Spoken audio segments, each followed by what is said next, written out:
नमस्कार। चलिए आज हम रॉबर्ट ग्रीन की एक बहुत ही कमाल की किताब the laws of human nature के इंट्रोडक्शन की गहराई में उतरते हैं। देखते हैं कि इसमें क्या खास है। तो शुरुआत एक बहुत ही बुनियादी सवाल से करते हैं ना कि हमारी जिंदगी आखिर चलती कैसे है। क्या हम जो भी करते हैं वो सोच समझकर एक कॉन्शियस चॉइस से करते हैं, या फिर कहीं गहरे में कोई छुपी हुई ताकत है जो हमसे ये सब करवाती है। तो इस सवाल का जवाब ढूंढने के लिए ना हम 5 खास आइडियाज को देखेंगे। सबसे पहले कंट्रोल का जो हमें वहम होता है उसकी बात करेंगे। फिर ये लोग इतने पहेली जैसे क्यों होते हैं इसे समझेंगे। तीसरा, हम अपने अंदर छिपे उस आदिम स्वभाव को जानेंगे। चौथा, इस स्वभाव को समझने का कोड क्या है। और आखिर में इन सब को जानकर हम अपने बेटर सेल्फ को कैसे बना सकते हैं।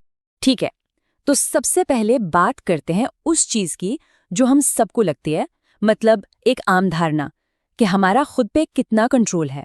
देखिए, हम में से ज्यादातर लोग इसी सोच के साथ जीते हैं कि भाई हम अपनी जिंदगी के पायलट हैं। जो भी हो रहा है हम सोच समझकर रैशनल तरीके से कर रहे हैं।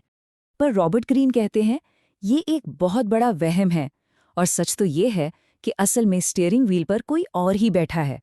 ये सोचना भी डरावना लगता है ना कि हमारा खुद पर हमेशा कंट्रोल नहीं होता, लेकिन यही हकीकत है। और कंट्रोल का यही जो वहम है ना, इसी से दो बड़ी परेशानियां पैदा होती हैं।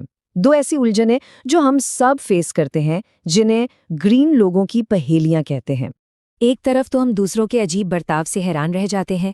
कोई है जो बहुत अच्छा और चार्मिंग लगता है पर पीठ पीछे मैनिपुलेटिव निकलता है। और दूसरी तरफ हम खुद के कामों से भी उतने ही परेशान होते हैं।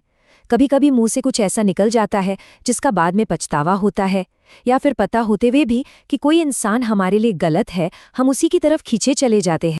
मतलब ऐसा लगता है कि हमारे अंदर ही कोई अजनबी बैठा है, कोई छोटा शैतान जो हमारी मर्जी के बिना अपने हिसाब से फैसले ले रहा है। तो सवाल उठता है कि इन सारे अजीब बर्ताव की, चाहे वो दूसरों का हो या हमारा अपना, इसकी जड़ क्या है? आखिर ये सब होता क्यों है? रॉबर्ट ग्रीन का जवाब है ह्यूमन नेचर। वो कहते हैं कि हम सबके अंदर बहुत गहरी, बहुत पुरानी ताकतें हैं जो हमें चलाती हैं।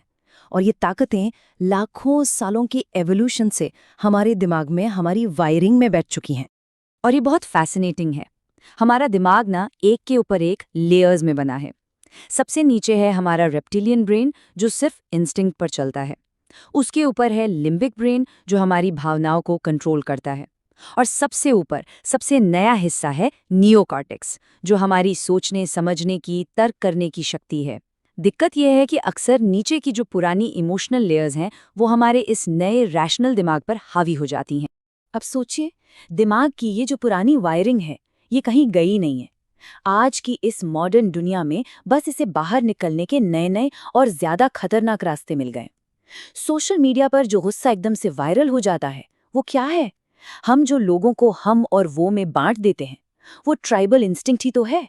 और ये जो लगातार दूसरों से खुद को कंपेयर करने की आदत है, ये सब उसी पुराने दिमाग का खेल है। तो अगर हम इन ताकतों की इतने ही गुलाम हैं, तो क्या कोई उम्मीद है?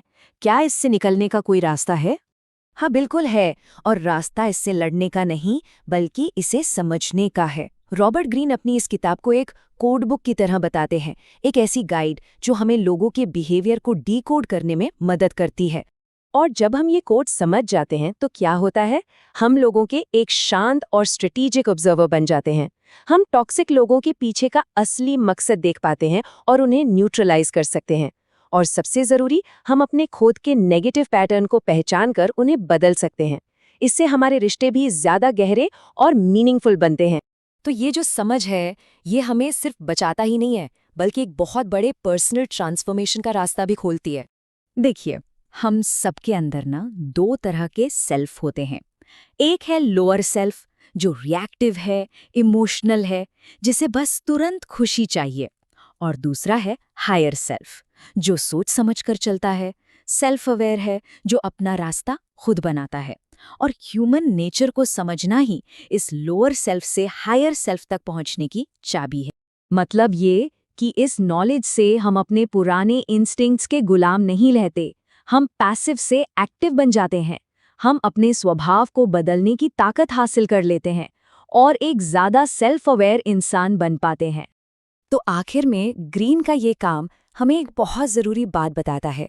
वो ये कि असली सेल्फ इम्प्रूवमेंट खुद को पूरी ईमानदारी से देखने और समझने से ही शुरू होता है।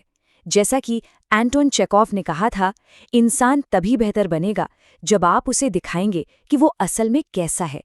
अब सवाल बस इतना है कि क्या हम में खुद की इस सच्चाई का सामना करने की हिम्मत है?